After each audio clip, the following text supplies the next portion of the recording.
محمد رسول الله.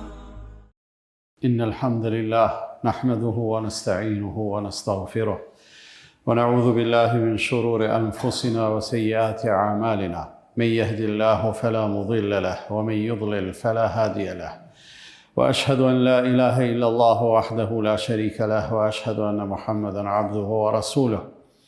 أما بعد، فإن أصدق الحديث كتاب الله تعالى، وخير الهدي هدي محمد صلى الله عليه وسلم، وشر الأمور محدثاتها، وكل محدثة بدعة، وكل بدعة ضلالة، وكل ضلالة في النار. ثم أما بعد. Falënderimet të takojnë Allahut të madhruar, atë e falenderojmë, prej tij ndihmë dhe falje kërkojmë. Atë që udhëzon Allahu nuk ka kush që e humb, dhe atë që Allahu e lën humbje nuk ka kush që e udhëzon. Dëshmojmë se nuk ka të adhuruar me të drejtë përveç Allahut, dhe dëshmojmë se Muhamedi sallallahu alaihi wasallam është robi dhe i dërguari i tij. Të nderuar vëllezër, njeriu e lyp gjithmonë komoditetin me jetu edhe materialisht, edhe fizikisht, po edhe shpirtnisht me jetu sa më mirë edhe sa më në rregull, ndërsa zanafilla e rehatisë është që njeriu të jetojë në paqe me vetveten në radhë të parë.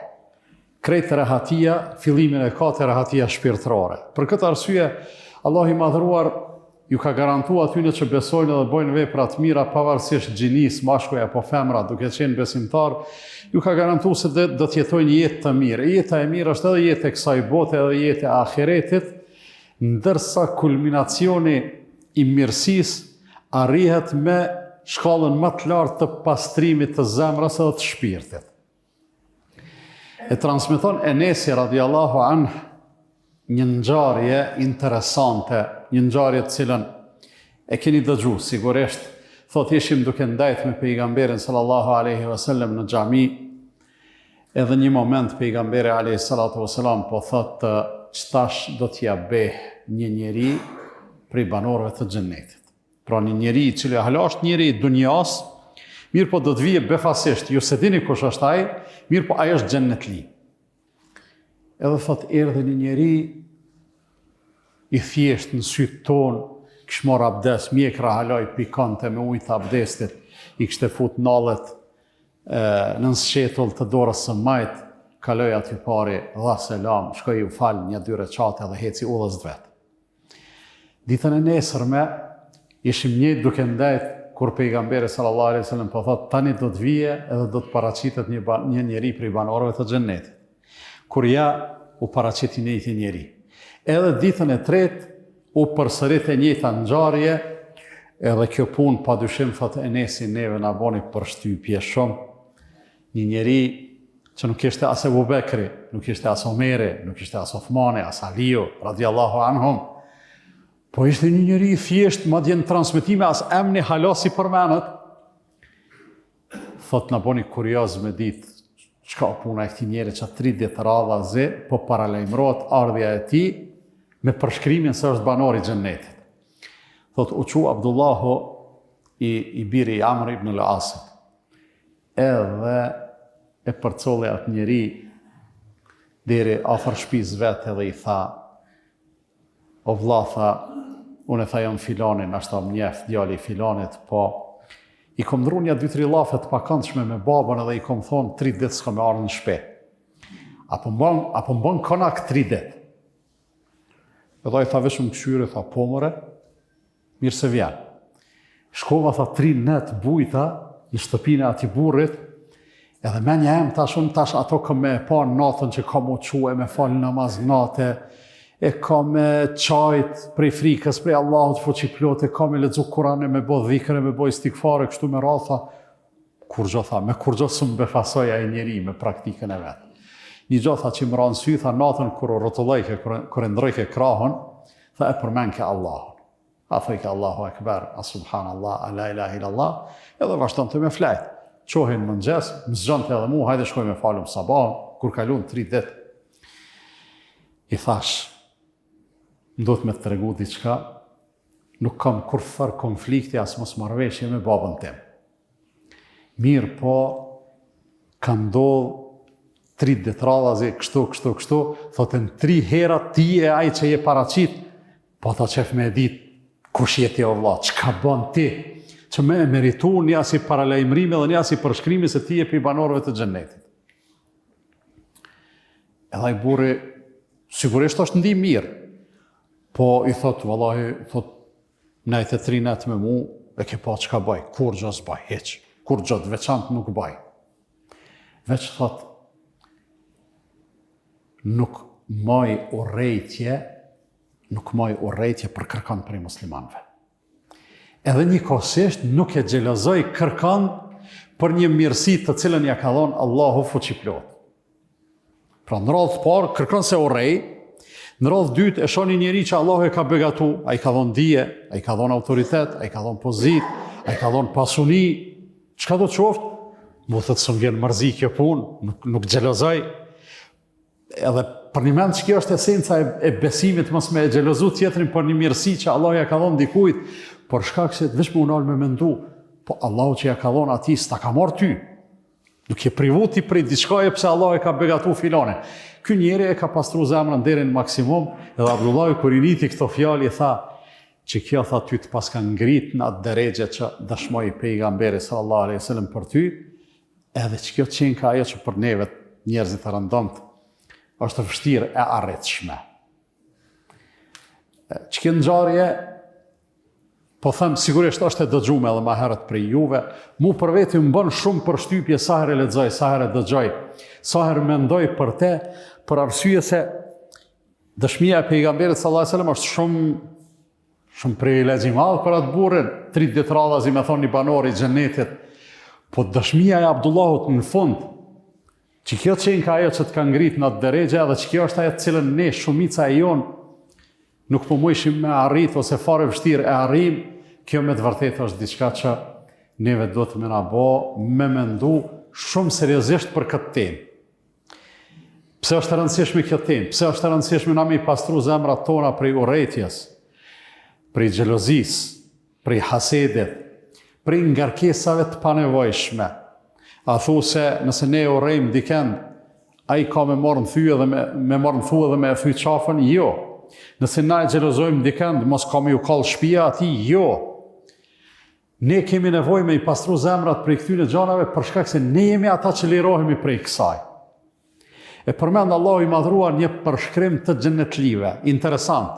Në Kur'anin famadh, Allahu i madhruar thotë: "Wa naza'na ma fi sudurihim min ghillin ikhwanan ala sururin mutaqabilin." Flet për xhenetlit, edhe mas janë rahatu në xhenetlit në xhenet, tash Allahu tregon çka ka bëu me ta paraprakisht. "Wa naza'na ma fi sudurihim min ghill." Thot e kemi hjek në tansi krejt çka ka pas urrejtje dhe ngarkesë negative në zemrat e tyne. Krejt çka ka pas i kemi hjek. Edhe ata tash rrin ikhwanen si vllazën, si shumë dashtun, pa ngarkesa, pa rezerva, pa urrejtje, pa kurrë, ala sururim mutaqabilin, ulen në kolltuçe edhe në vend ulje të xhenetit, edhe rrin përballë njëri tjetrit, jo pra tu ja kthy shpinën njëri tjetrit, pa ngarkesa. E ky përshkrim tash na jep me kuptu se xheneti është mes tjerash, është sinonim i jetës së përsosur. Na edhe në këtë dunja, kur dojmë me përshkru diçka që ka themi, xhenetish. Shkova në filon venin e vizitova, xhenetish. Ose si kur xhenet. Pse? Jetë e mirë, me sa ma pak brenga, me sa ma shumë komoditet. Ndërsa xheneti, ai xheneti i përjetësisë që Allahu flet për te, ai për një me është jetë e përsosur. E tash një jetë përsosur, ai që futet në xhenet nuk bën me vujt. Nuk bën me vujt, ai do të veç me u kënaq. E çka e bën njeriu me vujt? Urrejtja ndaj tjetrit e bën me vujt. Xhelozia për një mirësi që e ka e bën me vujt. Hasedi është prej gjanave më të rrezikshme që e han njerin për mbrenda, për shkak se është një lloj shprehje e pakënaqësisë me caktimin e Allahut. Pse Zoti i ka dhënë filanit? Kush je ti me i thon Zotit pse? Po unë s'po e them, s'po e thu, po e nin në zemër, kjo është alama e keqe. Pra Allahu i pastron ata njerëz prej këtyne ngarkesave, jo për diçka tjetër, veç që ata me e përjetu kënaqësinë maksimale edhe me e përjetu jetën e përsosur. Nga se krejt të ngarkesat zemrës s'kan të bojnë me tjetrin, kanë të bojnë me ty. Kanë të bojnë me ty edhe kur ti lirohesh prej tyne, ti ai që e përjeton xhenetin qoftë edhe duke jetuar në këtë dunja. E paramendojmë atë sahabiun 3 ditë rresht pejgamberi alayhis salatu wasalam po thotë, do t'ja beh tani një njeri i cili njëkohësisht është banor i xhenetit, edhe ai burri që përshkruan Abdullah ibn Amri, thot flajke, kërhatke të natën, asu që i ke më falë, as kur gjumë mirë, po, kur i dil ke gjumi, të ndru krahën, e përmend ke Allahun, edhe në fund veç i ka kallëzu që unë si të shkojnë shpe, krejt ato ngarkesat që eventualisht jeta na i imponon, ato i la jashtë derës shtëpis time dhe jashtë pragut të zemrës time. Edhe Abdullah ja pranë, tha, që kjo koka xheneti. Xheneti është me e pastru zemrën. Allah i madhruar, thot në Kur'anin famadh, të e përshkru ditën e gjykimit. Thot yawma la yanfa'u malun wala banun. Atë ditë nuk do t'i bëj as kujt dobi, as çfarë do pasunie, as çfarë do evladi. Më të mirin evlad me ta dhonë Allahu, baba Ibrahimit alayhis salatu wasalam e ka pas evladin më të mirë në botë. Ibrahimin alayhis salam, po ati si ban dobi. Si bën dobi pasunia pushteti faraonit ose pasunia Karunit ose kështu me radhë, po kush ka dobi pra? Illa men etallahe bi qalbin selim, dobi ka vetëm ai i cili vjen tek Allahu me zemër të pastër. E kam pyet pejgamberin sallallahu alaihi wasallam, kush është njeri më i mirë? Ka thonë njeri më i mirë ose njerëz të mirë, pa dyshim edhe pa konkurrencë janë kullu mahmumil qalbi saduqil lisan. Thotë secili njeri i cili zemrën e ka të pastërt, edhe gjuhën e ka të drejtë, të saktë, të vërtetë. I kanë thonë ja Rasulullah, çdo gjuha e saktë edhe e vërtetë pedim çka është, s'ki nevojë më na sqaru, po hajtë të zemra e pastër të kallzon edhe pak. Çka i bën? Thotë është ai i cili në zemrën e tij nuk lën as urrëtie, as mëni, as inat, as xhelozi, as hazet, as kurrë. E pastron zemrën deri në maksimum, që kjo është prej njerëzve më të mirë, edhe paramendoni kur njeriu e arrin këtë drejtë, s'ka dyshim se bëhet shumë i dashur tek Allahu fuqiplot. Allah i madhruar na e mundsoft që kësaj na me unajt gati zemrave tona, edhe me i mirë mbajt qysh do të, mos me lënë me u ngarku ato me ngarkesa, çfarë do të qofshin ato, në mënyrë që të dalim para Allahut fuqiplot, në radhë të parë, të jetojmë rahat edhe në komoditet, po edhe dalim para Allahut fuqiplot, të lumtur edhe të shpëtuar inshallah. E them këtë që dëgjua dhe kërkoj falje prej Allahut për vete dhe për ju, andaj ju kërkoni falje se Allah është falës dhe mëshirës.